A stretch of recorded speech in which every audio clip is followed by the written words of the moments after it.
Good afternoon, Bookfighters. It is Tuesday, May 22nd, I think. I never know what day it is. And this video is going to come kind of fast because I just realized that the battery on my camera is dying and I don't have time to go charge it, so really fast. So last week I read I Am Legend by Richard Matheson. It's a vampire novel. If you've only ever seen the movie, then your idea of what the story is actually about is very misleading, because whatever those things were that they put in the movie were definitely not vampires. But in the book they are actually vampires. They are very intelligent, and it's probably one of the best vampire novels that I've ever read, just in terms of how the vampires are portrayed and how just the vampires that he created, the version of the vampire that he has. And I wore my vampire shirt in celebration.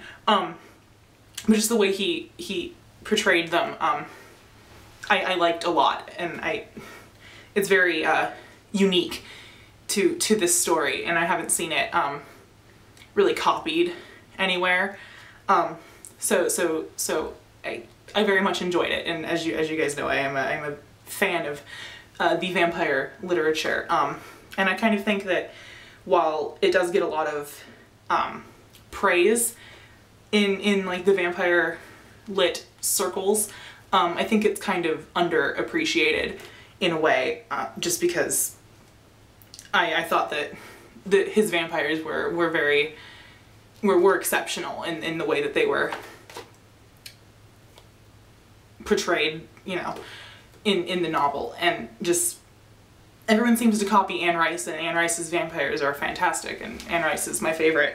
But I feel like vampire fans can learn a lot about kind of the human condition of vampires, the vampire condition, by reading I Am Legend. So if you're a fan of vampire stuff, it's excellent. If you're a fan of like apocalypse stuff, it's excellent. It's just excellent overall in general. Very, very good book. Much shorter than I anticipated, however, because when I bought this copy, you assume that it's going to be this long. It is not. It ends somewhere around here, and then the rest of this is like other short stories of his, which I did not read, but I probably will eventually, but not right now. So the book that I'm going to read this week is The Long Walk by Stephen King. I don't have it right now, but I got the email just a couple of days ago telling me that it was in the library, but I haven't had a chance to go get it yet, so I'm going to do that tomorrow morning. But that is the book that I'm going to read this week, even if I don't have the copy. So yeah.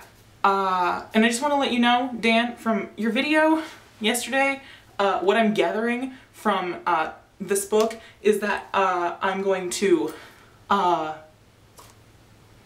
feel things.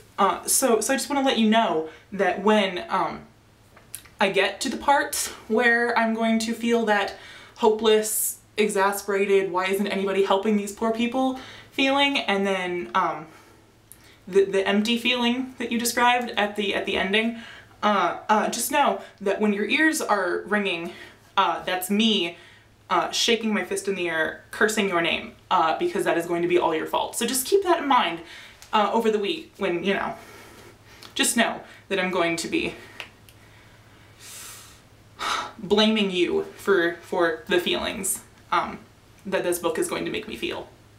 So just keep that in mind. But you had a question, and that was, have we ever visualized a main character in a book in a way that was not intended? It's never happened to me with a main character, because a majority of the books that I read, the main character is kind of established, you know, the gender at least of the main character is kind of established in the beginning. The one that I think about when you asked your question was John Green's Zombicorn novella.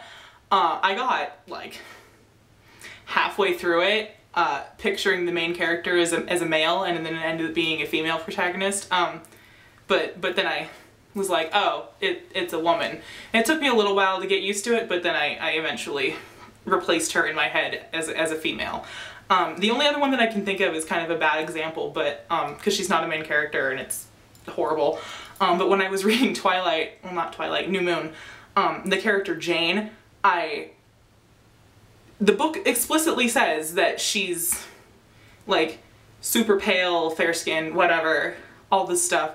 But she and her brother were dark skinned. They were black in my head, and I cannot shake that image. I don't know what it is. Doesn't matter how many times someone tries to tell me that they were not black. It's still there. So that's the only other example I can think of me doing that.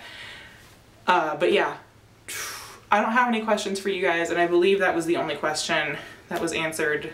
If not, I'll go back and look and I'll answer them next week. So yeah, I know Sarah's stuff is broken, so we're probably not going to be seeing Sarah for a while. Computer issues and other stuff, so probably no Sarah tomorrow. So I guess Katie, I will see you on Thursday, and the rest of you I will see next week. Fairly well, Bookfighters.